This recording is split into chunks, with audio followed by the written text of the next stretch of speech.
I'm currently standing next to the headstone of Private Isabel Paine.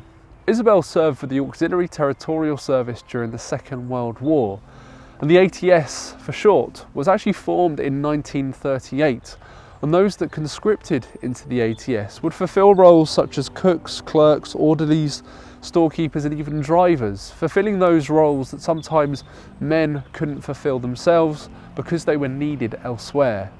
As the war progressed, women were also serving alongside units such as an anti-aircraft unit, and also served as wireless operators as well. This is just a small snapshot into the extraordinary contribution the ATS and many other organisations and units that women served in throughout the Second World War. It even goes larger still, because globally those that were serving out in the Middle East were joined by women that also conscripted into the ATS as well. In fact, 80% of those that served in the Middle East, of those women that served in the Middle East, were local women.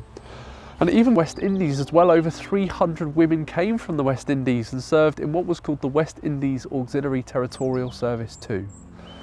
Now, coming back to Isabel, sadly we can't find much specific information on her contribution during the Second World War. Now, of course, her contribution would have been extremely important to the war effort, and perhaps what's more profound still is the personal inscription that is found on the bottom of this headstone, and it reads as so: "Not just today, sister dear, but every day, in silence, we remember all at home."